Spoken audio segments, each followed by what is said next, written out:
بسم اللہ الرحمن الرحیم۔ سوال ہے کہ بعض لوگوں کی عادت ہے اور اچھوں کو دیکھا ہے کہ وہ اپنے پیروں یا بزرگوں کی تصویروں کو تبرکاً اپنے پاس رکھتے ہیں اور ان کو عظمت کی نگاہ سے دیکھتے ہیں۔ تو یہ مشائخ اور بزرگوں کی تصویریں بطور تبرک کے رکھنا یہ شرعاً کیسا ہے، کہاں تک یہ صحیح ہے؟ جواب یہ ہے کہ مشائخ و بزرگان دین اولیاء کرام ہی نہیں بلکہ صحابہ اعظام اور انبیاء علیہ السلام کی بھی تصویریں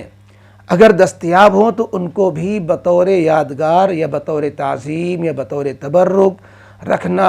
ان کو سجانا یا فریم کر کے لٹکانا،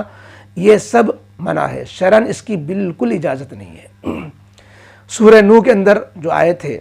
وَلَا تَذَرُنَّ وَدًّا وَلَا سُوَاعًا وَلَا يَغُوثَ وَيَعُوقَ وَنَسْرًا، اس کی تفسیر میں حضرت عبداللہ بن عباس رضی اللہ عنہما سے منقول ہے کہ یہ سب حضرت نوح علیہ السلام کے زمانے کی کچھ مقدس ہستیاں ہیں اور یہ بزرگوں کے نام ہیں۔ جب یہ مر گئے تو شیطان نے ان کی قوم کو یہ بات سجھائی کہ ان بزرگوں کے نام پر ان کے مجسمے، ان کی تصویریں بنا کر کے ان کی جگہوں پر کھڑی کرو جہاں پہ وہ بیٹھا کرتے تھے، جہاں وہ رہتے تھے۔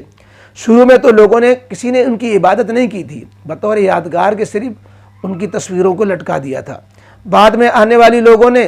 اسی کے تعظیم و تبرک اور سجدہ وغیرہ بھی شروع کر دیا اور پھر باقاعدہ ان کو بت بنا کر کے انہیں پوجا جانے لگا۔ تو اور پہلی امتوں میں چونکہ تصویریں منع نہیں تھیں، تصویروں کے لٹکانا، بنانا اور یا رکھنا منع نہیں تھا۔ حضرت سلیمان علیہ السلام جناتوں کو حکم دیتے تھے، وہ بڑے بڑے مجسمے، تماثیل اور تصاویر بنایا کرتے تھے اور وہ جو ہے کہیں نہ کہیں آویزاں کی جاتے، لٹکا دیے جاتے، بنا کے کھڑے کر دیے جاتے۔ لیکن دین اسلام میں دور دور جو چیزیں گمراہی کا ذریعہ بن چکی ہیں ان کو بھی منع کیا جاتا ہے۔ لہذا کسی بھی جاندار تصویر کو لٹکانا، فریم کر کے سجانا یا اس کو بطور احترام کے رکھنا، ان سب کی بالکل ممانعت کر دی گئی ہے۔ اس لیے جو ہے تصویروں کے تو مٹانے کا حکم ہے، نہ کہ ان کو سجانے کا اور لٹکانے کا،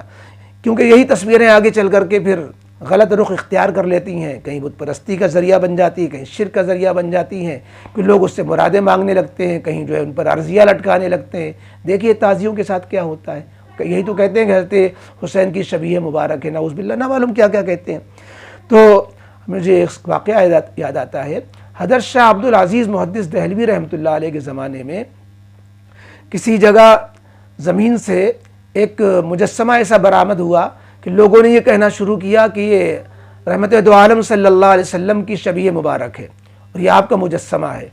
اور وہ ایسا مشہور ہوا کہ عوام الناس اور جاہل عوام ٹوٹ پڑی، کوئی جو ہے چوم رہا ہے، کوئی کچھ چڑھاوا چڑھا رہا ہے، کوئی کچھ کر رہا ہے، اور لوگ پریشان جو اہل علم تھے، جو ہے صحیح عقیدے والے تھے کہ اب یہ تو نبی کریم علیہ الصلوۃ والسلام کے مجسمے کے طور پر نامعلوم اس سے آگے کہاں تک بات پہنچے گی۔ تو حضرت شاہ عبد العزیز صاحب محدث دہلوی رحمۃ اللہ علیہ کو یہ خبر پہنچی، آپ تشریف لائے اور کہا ہاں یہ تو جو ہے اگر نبی کریم علیہ الصلوۃ والسلام کی شبیہ مبارک ہے، آپ کی تصویر ہے، تو یہ بتاؤ کہ جب آقا علیہ الصلوۃ والسلام کی روح پرواز کر گئی تھی تو لوگوں نے کیا معاملہ کیا تھا آقا کے جسم کے ساتھ، اس میں روح ہے کہ نہیں ہے؟ لوگوں نے کہا نہیں، روح کہاں، یہ تو پتھر کی ہے۔ کہا جب نبی کریم علیہ السلام کی روح پرواز کر گئی تھی تو آپ کی جسم مبارک کے ساتھ کیا معاملہ ہوا تھا؟ بھائی دفن کر دیا گیا تھا کہ بھائی بس احترام کے ساتھ اس کو دفن کر دو۔ بہت ہی انہوں نے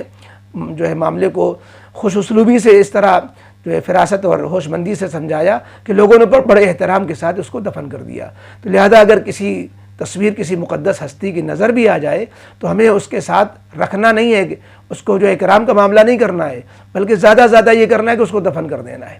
اس لیے مشائخ کی، بزرگوں کی، اولاً تو اس کی اصلیت کا پتہ چلنا مشکل ہوتا ہے کہ یہ فلاں بزرگ کی تصویر ہے اور فلاں بزرگ کا یہ فوٹو ہے، لیکن اگر معلوم بھی ہو جائے تو بطور احترام کے رکھنے کی اجازت نہیں ہے، بطور یادگار بنانے کی اجازت نہیں ہے۔ شریعت میں یہ بات منع ہے۔ ضرورت کے تحت تو فوٹو تصاویر کا استعمال ہوتا ہی ہے، تو اس لیے وہ اور مسئلہ ہے، لیکن جو باقاعدہ احترام فریم کر کے لگانا، لٹکانا، یہ جو شکل ہوتی ہے اس کی بالکل گنجائش نہیں ہے۔